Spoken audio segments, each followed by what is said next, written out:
It's a trip a decade in the making for someone who escaped the horror and destruction that day and has coped with grief ever since.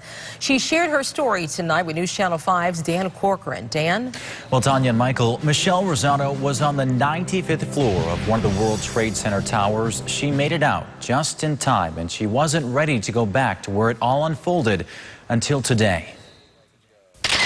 Overcome by emotion, Michelle Rosado remembers all those who died at Ground Zero.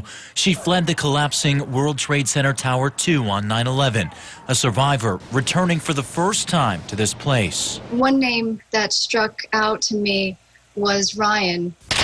In a photo snapped today, Rosado lays her eyes on the name of Ryan Fitzgerald, a friend and coworker who didn't make it out alive, whose name is now etched in bronze, along with nearly 3,000 others. Rosado spoke with me from New York via Skype. And seeing Ryan's name really made me feel that I had closure and I could really honestly now say goodbye. This goodbye, she says, has been a decade in the making.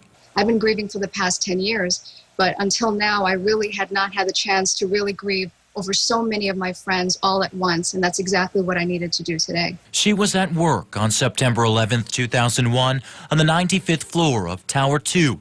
The windows of her office shattered when the first plane hit Tower 1. This is how Rosado is experiencing Ground Zero today.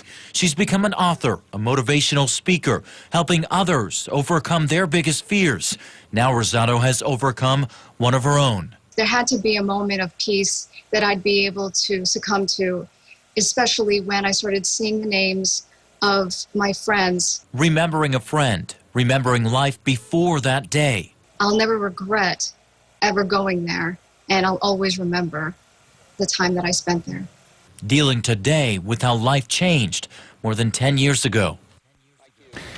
And while in New York, Rosado hand-delivered a photo of the Twin Towers that she took just days before the attacks. And that photo will be on display in the 9/11 Memorial Museum, along with an audio recording of Rosado's recounting of that day. Dan Corcoran, WPTV News Channel 5.